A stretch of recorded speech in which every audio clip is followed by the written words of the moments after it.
Hi everyone, I received a request about Grignard reagents, so that's what I'm going to talk about today. So the best way to think about Grignard reagents is as a nucleophile. So let me explain what that means. You can think of it as a carbanion, a a carbon with a negative charge on it, or you can think of it as a nucleophile. Sorry, I don't love this camera angle. Let me work on that a little. Okay, there we go. That's easier to see. So you can think of it as a carbanion or a nucleophile. And what I mean by that is you start with some kind of R group and a halide. So, we'll just do this halogen, this alkyl halide for good measure. And you insert magnesium in a solvent with no proton. And that no proton is important. We'll come back to that later. But essentially, all that you're told at the undergrad level in organic chemistry is that then some kind of magic happens and you end up with RMGX or MgCl or MgBr.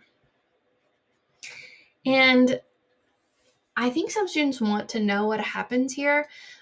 You can look it up if you're interested, if you really like organic chemistry, and you'll be able to track with it, I think, if you work hard. But I don't think it's useful for your exam if that's what you're worried about. I've never seen this tested on in an undergraduate level organic chemistry. So just know that this happens. And this right here is called a complex. And what that means is there's a bond formed here, right? Not really. It's sort of like how NaCl is less Na bond Cl. It's more like Na plus Cl minus. Same thing with Grignard reagents. Instead of R MgBr, it's more accurately R minus MgBr plus. Or in the case of this one, this would be your carbanion. You'd have MgBr plus hanging around. So that's why I think you should think of it as a nucleophile or a carbanion.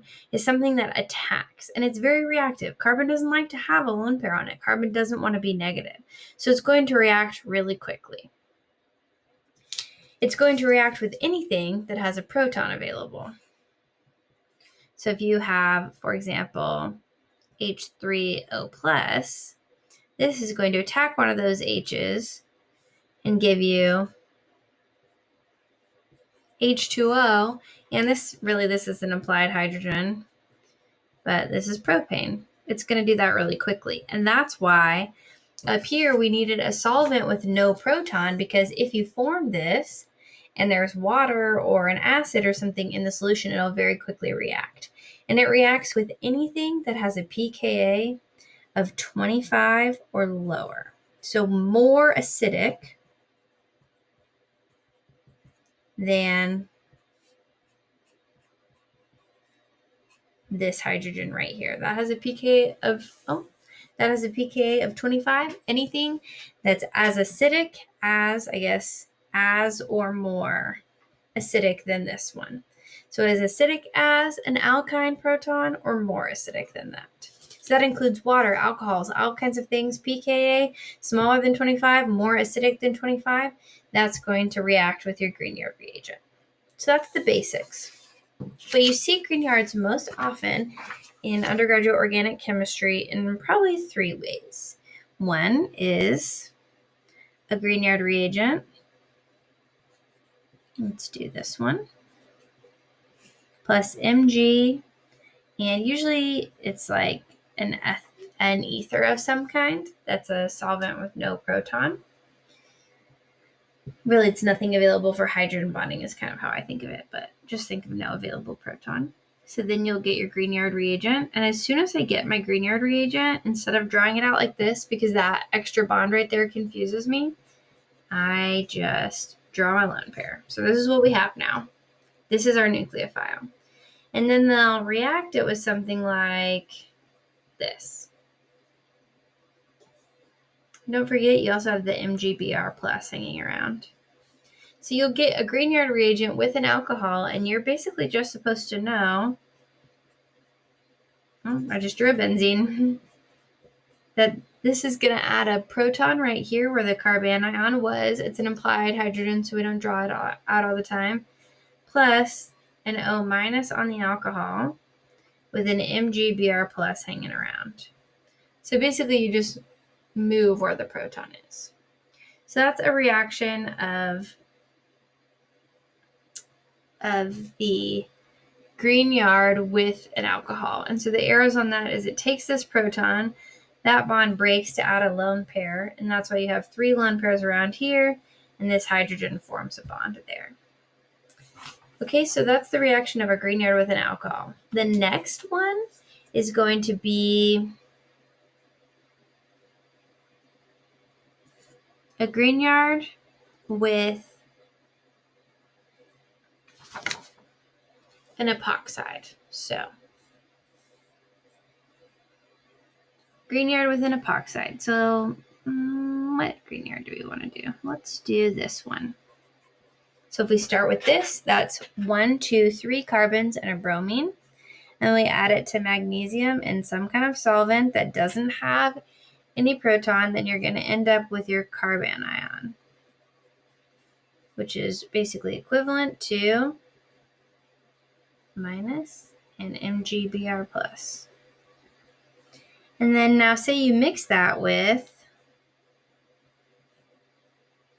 in a separate reaction, you'll add this with MCPBA. Hopefully you remember that makes an epoxide. Now, if you mix these two things together, a reaction is going to happen. This is a carbanion. It's basic, so it's going to, I always remember BLAM, base, least substituted, acid, most substituted. So for epoxides, base opens the least substituted side, acids attacks the most substituted. So this is going to go to the least substituted, so it's going to go to this side and open this up. And so for your epoxide, you had carbons 1, 2, and 3. I like to number them 1, 2, and 3. So the oxygen is still attached to carbon 2. And then over here is where your carbanion attacked. So 1, 2, 3 carbons. So this is carbon 3. And then from your carbanion, you had 3 more. 1, 2, 3. And that is the chain that you get from a ring opening and epoxide opening with a Grignard reagent. Usually after this, they'll add in an acid. Let's see, how many carbons do we end up with? 1, 2, 3, 4, 5, 6 overall. 1, 2, 3, 4, 5, 6. And an alcohol. So that is a main reaction that happens with Grignard reagents is a opening of an epoxide. Another one is with a carbonyl carbon. So if you have something like this, and you add a Grignard reagent to it,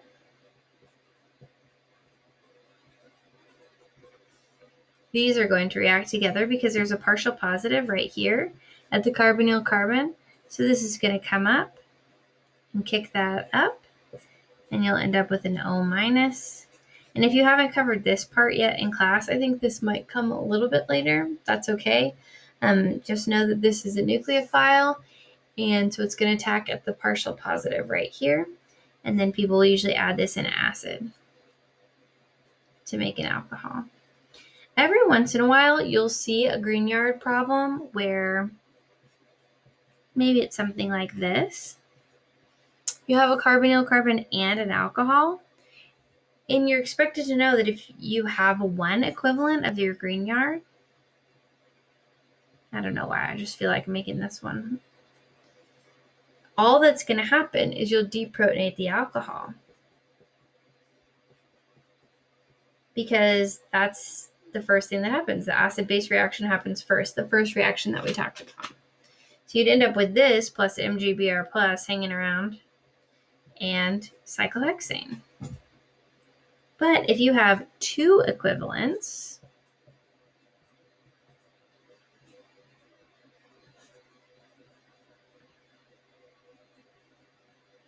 then first you'll deprotonate, and second your reaction will happen at the carbonyl carbon.